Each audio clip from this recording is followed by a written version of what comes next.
Need for executive session for this meeting, at least not at this time. Okay. Need for executive session for this meeting, at least not at this time. Okay. Need for executive session for this meeting, at least not at this time. Okay. Need for executive session for this meeting, at least not at this time. Okay. The discussions, is it noon? I guess it is. It's noon. This is the meeting of the subcommittee of the board. The purpose of today's meeting is not to discuss names of any potential candidates or that portion of the process which will be determined or proceed later on in the next coming months. Today, what we are going to try and focus on is to establish some basic ground rules as far as how we think we should proceed and making recommendations to the board. The next thing is I would like to go through a list of just a draft list you have before you of the qualifications, and go through that and validate those qualifications. But to start with, I have some comments for executive session. I'm sorry, from the public. Joe, this is the subcommittee for just the process of replacing the vacancy that's upcoming in January. So since that's going to be the subject, and I believe that subcommittee comments are supposed to be targeted to the agenda, the executive sessions issues aren't going to be on the agenda, but would be appropriate at the board meeting. Okay, that's fine. In fact, and then the special appointments to the board, since this isn't the board, this is a subcommittee of the board, is there anything about that would pertain for today? I'll tell you what, on the back end of the meeting, if there's anything that you guys have discussed, then I guess perhaps we can revisit a call to public, but I'm fine with all that. In fact, one of the items that I was going to talk about included the nature of this meeting going right into executive session, and that's already evaporated. Right now, if we were going to be discussing names of potential candidates or financial issues that have not been addressed through the financial subcommittee yet, that would be different, but I don't think we're going to be dealing with any of those subjects today. A couple of things that I wanted to throw out for all of us to consider here is that in this process, we want to avoid any conflicts that would allude to a pre-selection. Our competition for upcoming vacancy at this point is going to be open. We have no one selected for that vacancy. It's going to be a competition. How broad the competition is something that the subcommittee may be talking about and presenting to the board, and the board will have to decide how broad that process is. But for today, we can talk about what those options are. Larry and I talked about that a little bit because Larry and I come from a slightly different background than Rob Engel does. So the selection process that Rob is familiar with is, you're the guy. I like that guy hiring. And unfortunately, Larry and I come from a more bureaucratic background where the selection process is controlled by lots of things. So right now, for today, please avoid comments that will allude to pre-selection. Please avoid comments that alludes to any kind of prejudice in any regard as far as, I don't know, everybody's pretty familiar with the Title VII issues, and we're trying to avoid those. I would like to validate the quals that we have in front of us in a few minutes. We'll start that process. One of the reasons that Mr. Gresser is here is for a free sandwich But more importantly, That's maybe you were off here. I feel that I'm starting from a void. Quite a few of us are here and do not have the corporate memory that you have. I would like you to share with us the history that led from prior to Craig's selection, the quals that the future that you saw at that time led to eventually to Craig's selection, how you see that might impact how we look at that today.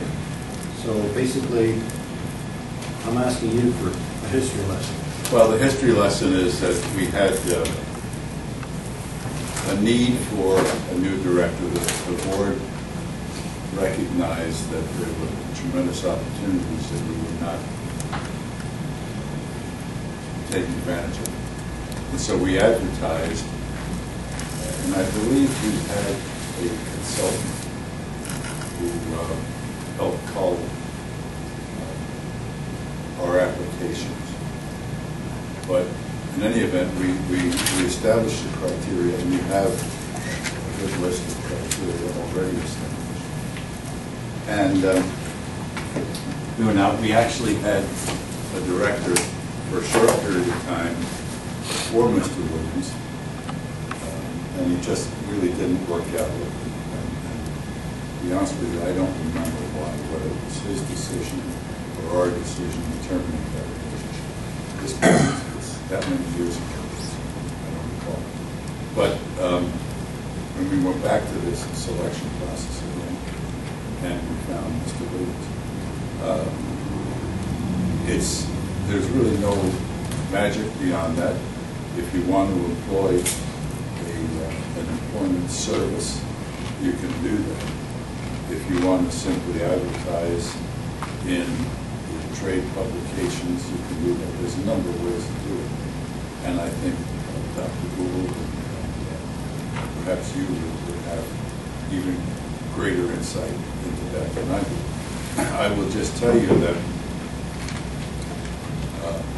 I think it's important that you do go to I'll use the word nation search, because this is an important position for the community. It's an important position if you are in the airport management business. And whoever is the final selection should be selected not because of any current associations or anything else, but should be selected based on fulfilling those qualifications. And if anyone locally happens to fulfill those, all the better. But I say all the better, not necessarily better. But my point is that we don't want a new director who might be perceived by some in the community as being, well, they gave it to this person. I think you do want to go out and make sure that the person that theoretically the director of the Newark Airport might decide he wants to get out of it because it's too busy. Because you might end up with an amazingly good candidate that you don't know about. So that's why I would advise doing that. No ill reflection on anybody here, because I think we have a bunch of very, very qualified people who may apply or may not apply. I don't know. But they should go through the same application process and scrutiny. Now, how do you screen those, whether it's this committee or another subcommittee of past presidents or community people or whatever? Again, I think that's up to the review and the board. That's just my opinion. But I do think that you do need to go out, if not nationally, at least regionally, to see if there is someone. Well, I know that selections or vacancies can be filled internally within organizations. Selections can be made in the local area, which for us might be basically Yuma County. Selections could be made regionally, which would include basically anything with a couple of 100 more casually. And if we have a feeling that develops on one of those areas, I think that would be one of the things that I feel we should be presenting to the board for a board opinion on. Yeah. Let me, before we get too far into that thought process, you have two choices. You don't have 5 or 6 choices. Oh, okay. You can do an internal search, or you can do an external search. You can't define the search as being a regionally based, Okay. because that is a violation of EEOC policy. Okay. That cannot be a criteria. You have to live in Arizona. You can say after employment you have to become a resident, Yeah. but you can't base your selection upon where they currently live. Oh, okay. So we're down to That's basically exactly two what I'm choices. talking about. You know that a lot better than I do. May I ask you a question? Yeah. Did you change the way you selected? None of us were involved in the selection No. of any of the directors, No. and you were. Yeah. Did you change the criteria or the method of selecting Mr. Williams from? I don't believe so. So you kind of used the same procedure? Yeah, I believe so. Okay. Again, if Mr. Motor were here, maybe Mr. Hengel would remember, Mr. Rice remembers, there may be some folks who remember. But I do know that it was a public, open search. Well, we do know that the selection, the process will lead to a list of potential candidates. But that qualification list, I feel, needs to reflect a vision, selecting somebody that meets our strategic mission or goal, our plan for the next however many years. Thinking back to when Craig first started in '06, I think, I was up at YPG, but I was monitoring activities around the YPG area, and at that time, as I recall, the relationship between Yuma, the airport, the civilian side and the military side differed a bunch. One, the green structure looked very different. That was before their buildup, and certainly way before the F-35 came in. And the F-35, from, let's call the Marines a customer base, the F-35 represents an extremely long-term issue that we're going to have to learn to live around and deal with. And one of the fallouts of that was just last year, year before, was the big changes to the security issues that had a significant impact on our GA community, on our corporate community, which basically, to me, the corporate community is two different groups.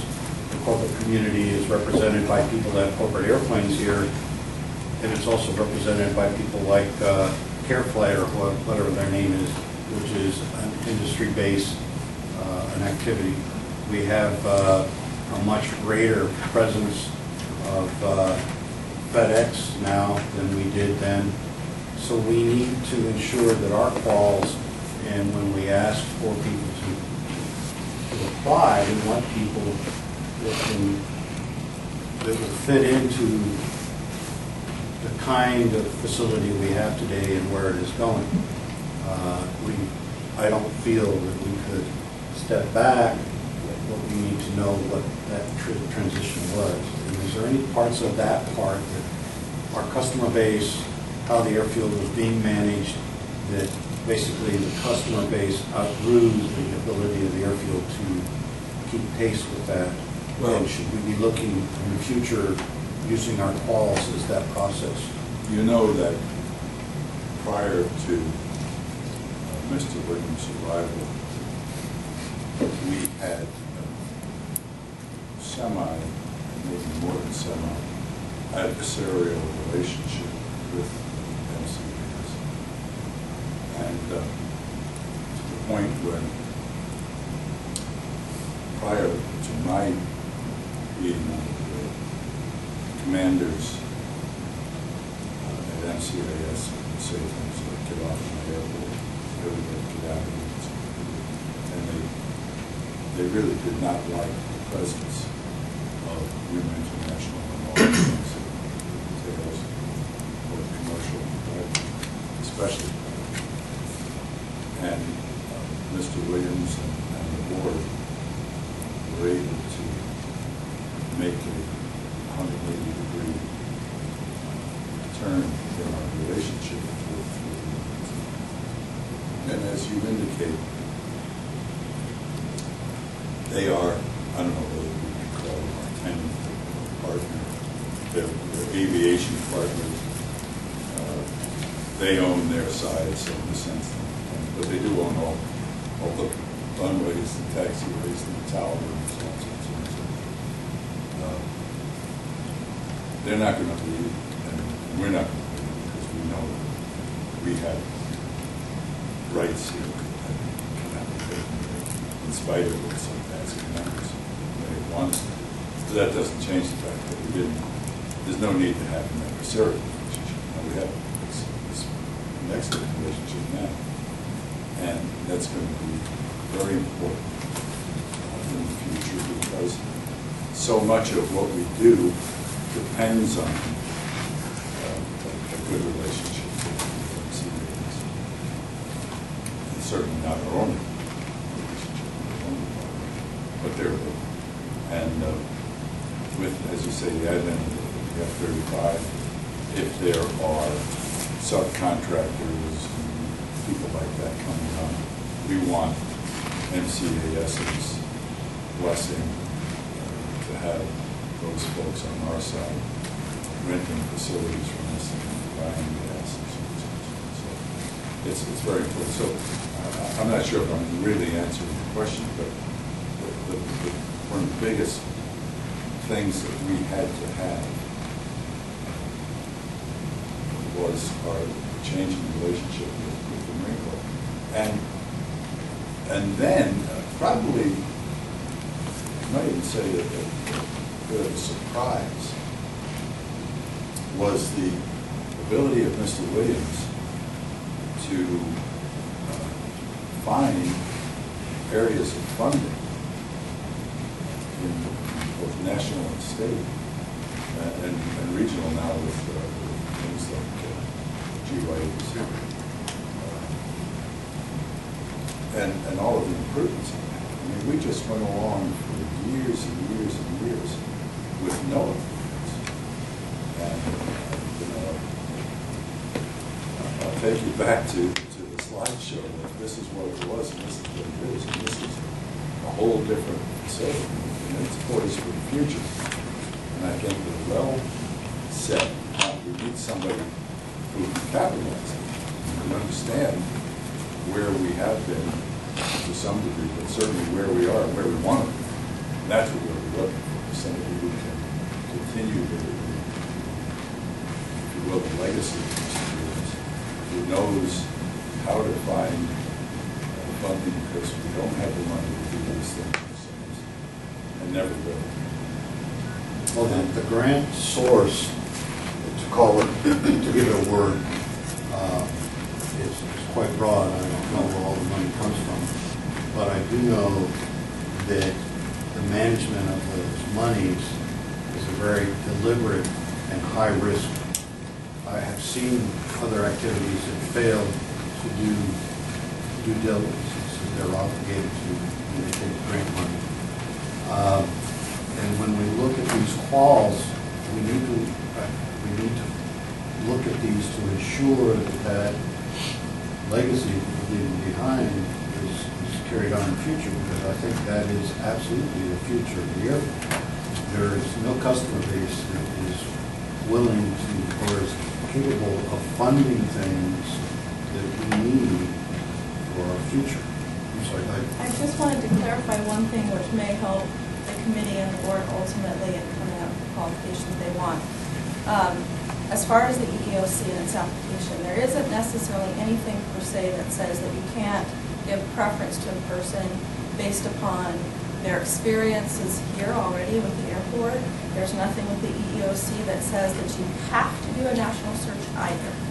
It's just that you can't, EEOC is race, age, gender, sex, disability, things like that. It's not necessarily geographic region.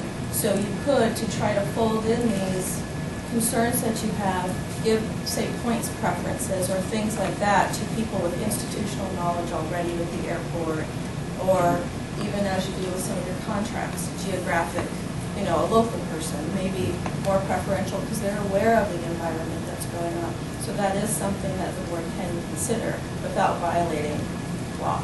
Well, one of the things that I had thought about in the qualification process, and it might not even be something we can do today, because if we look at these qualifications, if we have a matrix where we designate a value, if we have, just as an example, when I'm not trying to make a decision for the subcommittee, but if we choose that the applicant must have, in this case, a bachelor or master's degree in a science that applies to this category, to me, that's just a zero. That's a baseline. You satisfy the requirement. You are here, or maybe even a 1, but you are here. That doesn't give you a 2 or 3 or 4 or 5, but it gets your foot in the door. Now, what you do with that degree and how you demonstrate it to us in your application, that's where you go to the 2, 3, or 5 in that process. Is that a reasonable approach? Yes, as far as EEOC or Title VII or any of those, they don't govern at all how you assess value to who your candidates are.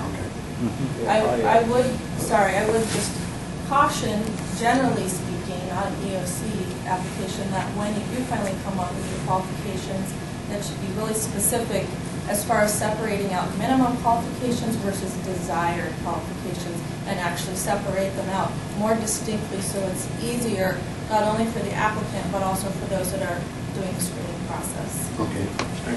Yeah. You know, we're going to spend a lot of time talking about things that are really interesting, but I see our task is twofold, at least for the moment, maybe 3, but 2, and that's to recommend to the board a process and whether or not this will be internal or a national search. That could guide the process. The second thing is a recommendation to the board concerning minimum and preferred qualifications. And I'm not trying to take this over, but those are things that I do day in and day out. It doesn't matter whether it's for the hospital, the university, whatever. But I could have everything ready for our next meeting so that we could then digest it, look at something that's more formal than this, and then make a recommendation to the board. And if we could get to the process, part of the process, and this comes from the Department of Labor, and a lot of places they reformulate this in different language, but for a minimum qualification, the candidate must meet every minimum qualification to be considered qualified for the position. The idea in that is to determine what is the absolute minimum necessary, and then, as we've already discussed, you have your preferred qualifications where you have your matrices. That's where you're starting to define your ideal candidate, and you can weight those things. You can put an awful lot of stuff in there, and I know it's like on the document that we have here, it's listed as minimum qualifications, but minimum and preferred qualifications are all mixed under that category.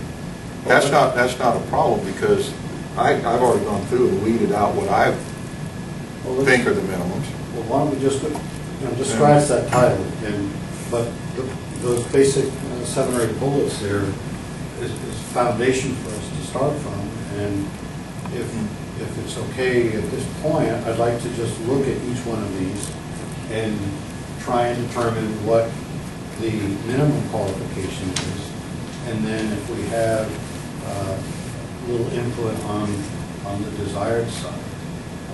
On the education side, if the minimum is going to be a well, let's just go through them.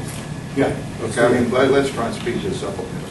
So, a bachelor's degree in aviation management, engineering, public administration, or related field.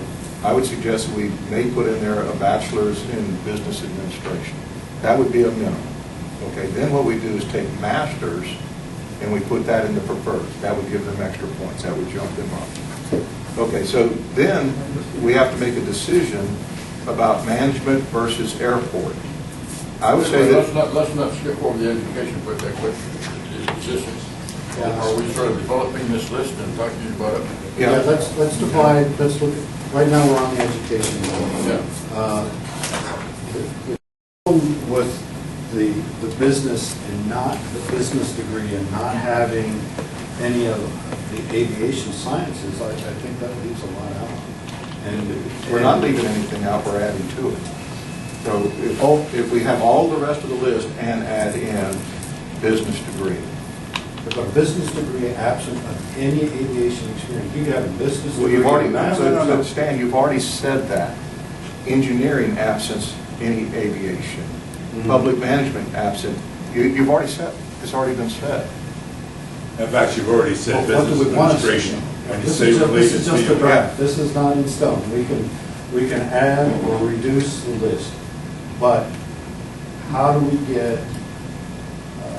Well, Dr. Gold, are you saying just add business to that? Just add business to that. And it doesn't, again, this gets the person's foot in the door.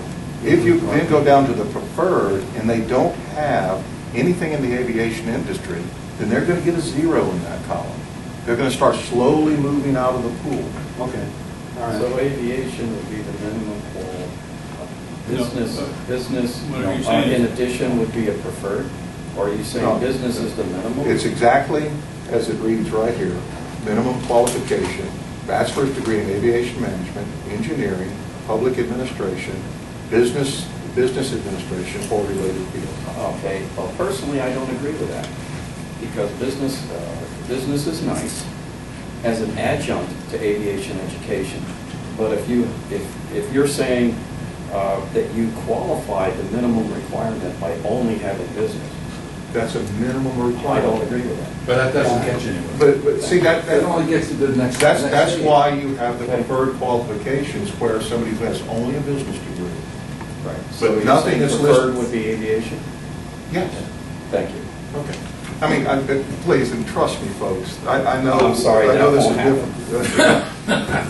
I do this, I deal with EEOC. I understand that, and I've done it for every day. 35 years too, you're not the only one here. Okay, so- There's no trust, we have to deal with facts. Well, there has to be trust. No, there will not be trust. If we're Thank you talking for your about vote of confidence. I a do generic appreciate degree it. in a bachelor's degree, generic bachelor's degree, then something specific in aviation management or aviation engineering or public administration with aviation would put that person in the preferred program, not just masters, but that aviation subject. I'm a history major. So I would, Three pilots. I would, I wouldn't hire them. we would have to rewrite that a BS degree of one of those categories gets your foot in the door, but the preferred has to be expanded from a master's to a master's with aviation, some aviation application, whether No, that be. no. You're conflating two things. If I had a bachelor's degree, you wouldn't throw my application. Okay? That's all it would be. It would still be on the table. Okay, Now, if I had a master's degree, and Albert also had a bachelor's degree. I had a master's degree in electrical engineering, and he had a master's degree in aeronautical engineering. He would get 6 points, and I would get 2, or whatever you want to do. yeah, but a guy with a bachelor's degree Just- with 10 years as airport management or some other aviation science That's a has a whole, different section. trumps all of the master's degree in underwater bachelor weaving. Well, I'm sorry. That's true, that's why At some you. point, we have to transition from the generic to That's why he the hasn't gotten specific. thrown out. But see, that's why you would give the person with 2 years or more of commercial airport experience a whole boatload of points over a person with just a master's degree. I agree. Okay, so. Okay, but that's a Another preferred category. qualification. You Pick up points in other categories. Can I make a suggestion that we make the minimum qualification a bachelor's degree?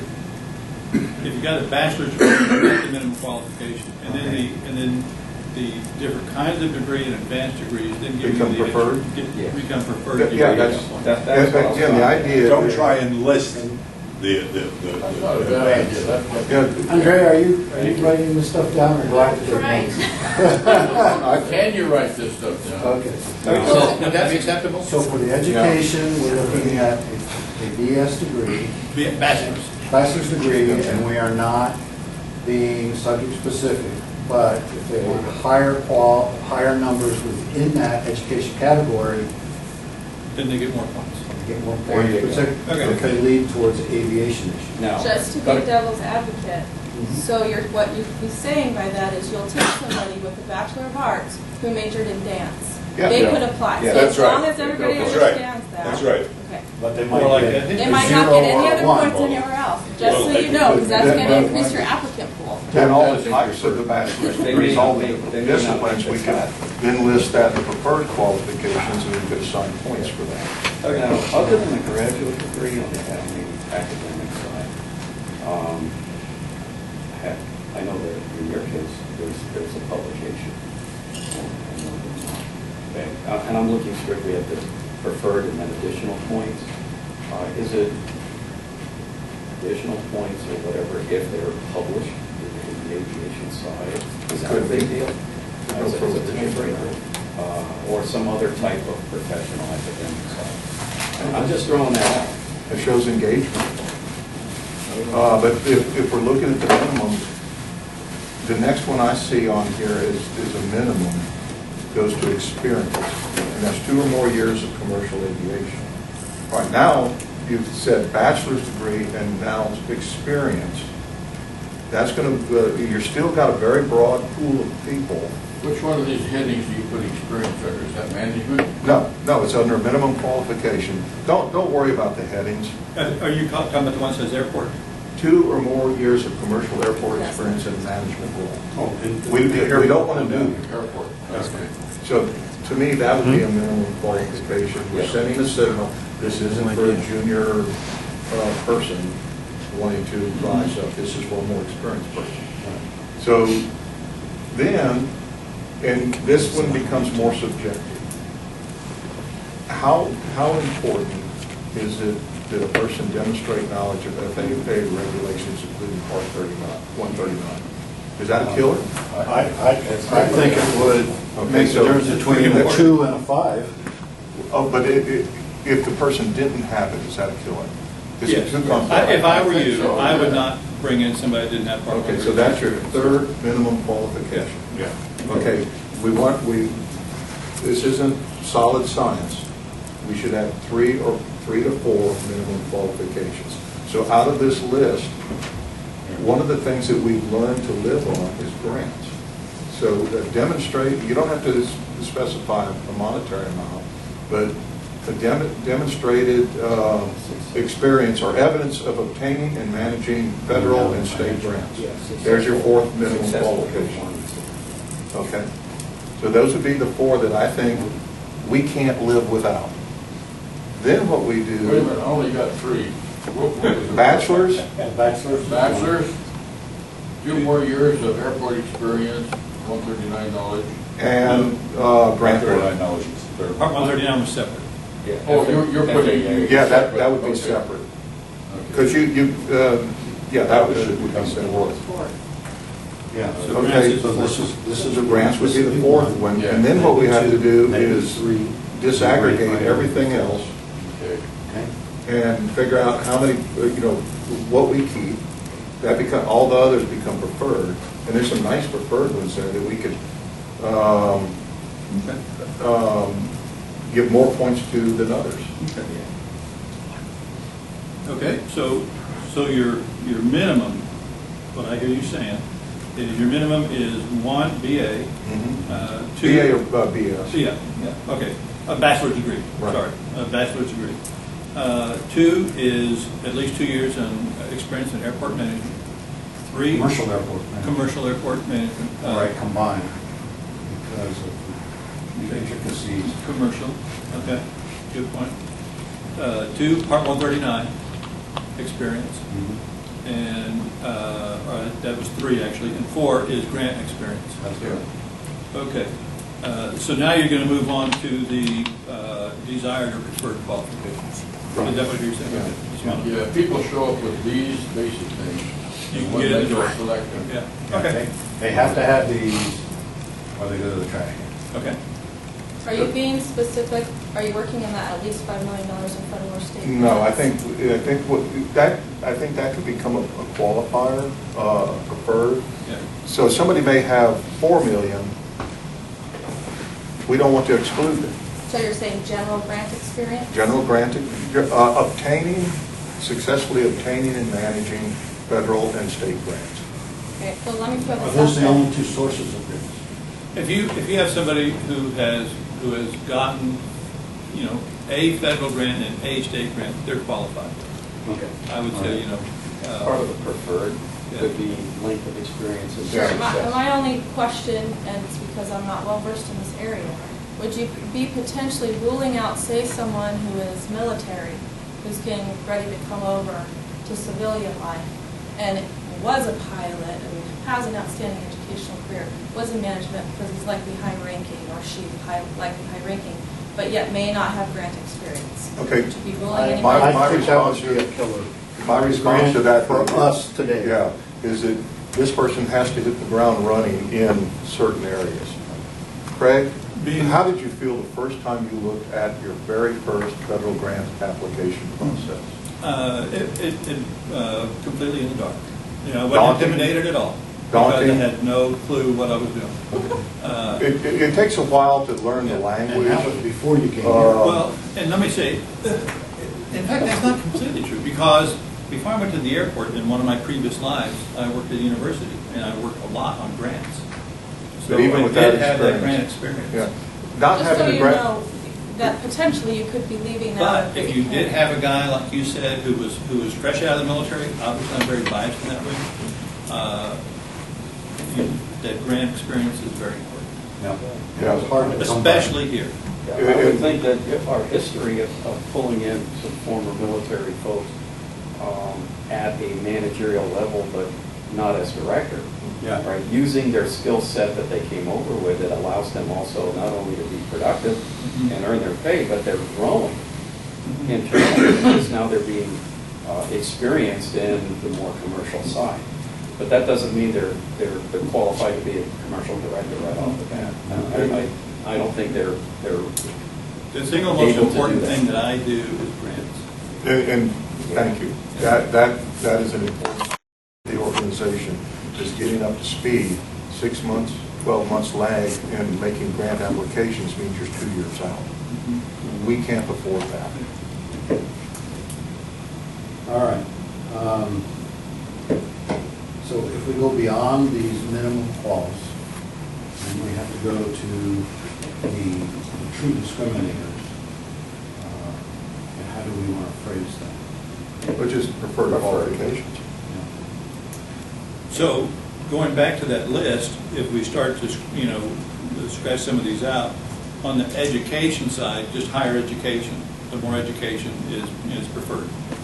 Well, I think, though, that this is the opportunity where we send a signal to potential applicants that if you're in aviation management, engineering, public administration, or related field, you're going to get more points. Yes. Yeah, I would agree with Yeah. that. Now, if you are a history major, but yet you have a boatload of points in other areas, Right.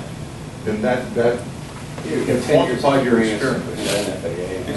Exactly. So, So I would delete the masters out of there. That would help. No. No, leave it in there, because that's just more points. Yeah, you can Only on have, the education side. Right.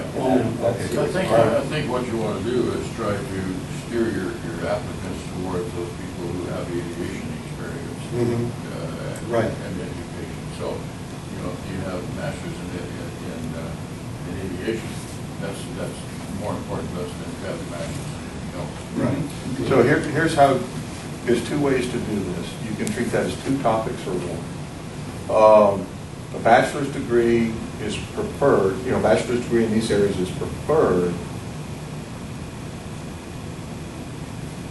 A master's degree is desired. There you go.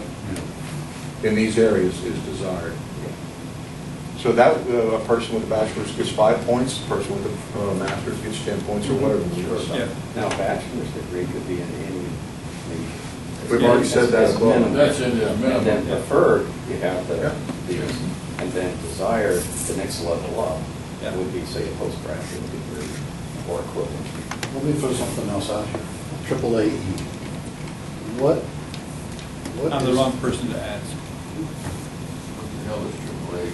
And American see, Association, that's our problem. the American because Association of Airport Executives. It's a really important It but is- select it- group. It is important. It's but unbelievable. I would make that, It's a source of education. You can get a Is that a degree. You can desire? get a, it's a desire.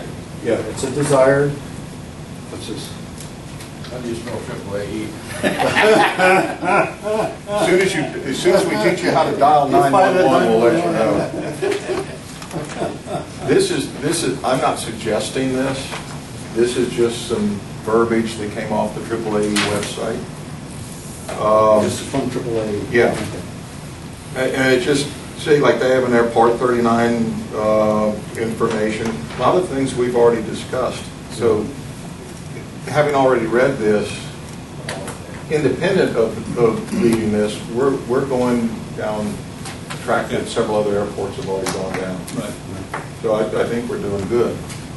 And the AAA is an industrial thing for aviation management, particularly civilian airports.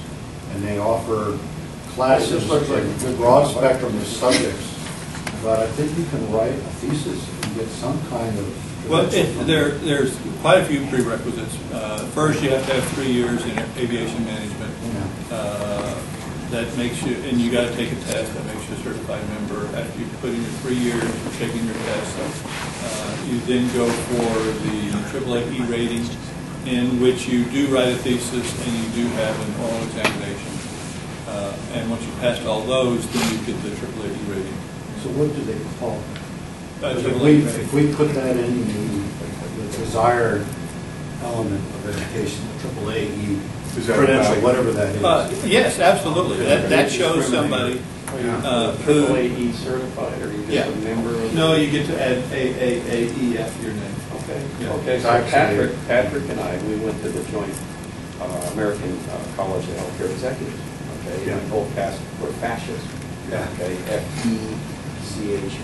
So, It's the fellow of the American AAA College of Healthcare Executives. certified Yes, But we had to a take a AAA test. certification. certification. Andrea will get the right And that language. test Where was she not. knows what we need. And they can make sense of it. That's under desire, correct? That's Yes, desire.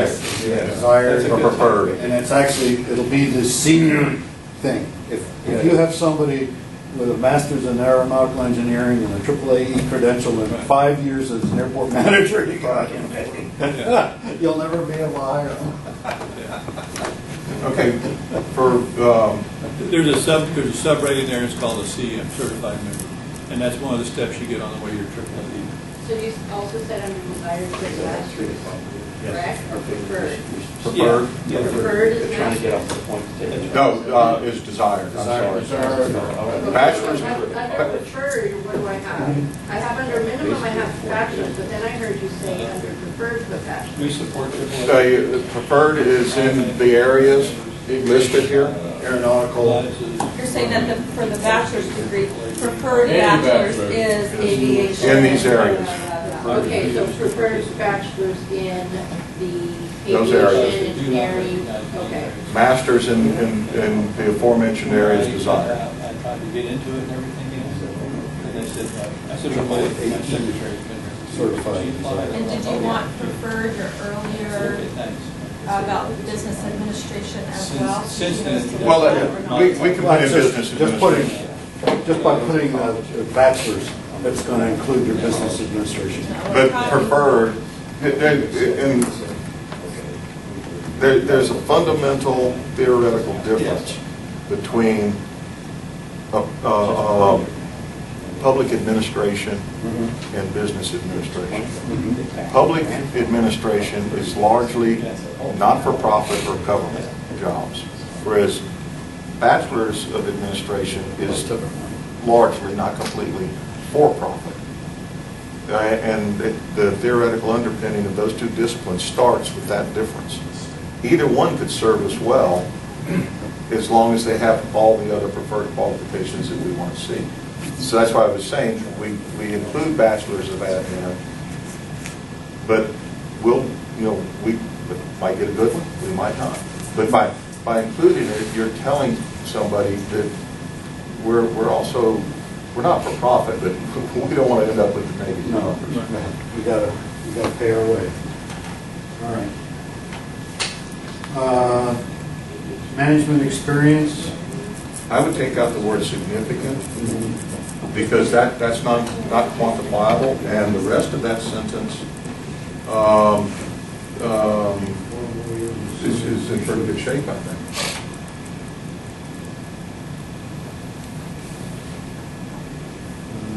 I don't see anything wrong with the way it's down.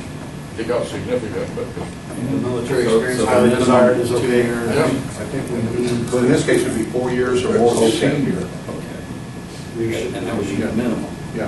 All right, and the military experience will be. Well, that would give them more points. Yeah, so be preferred. Yeah. you get points for military experience, like you get points for other things.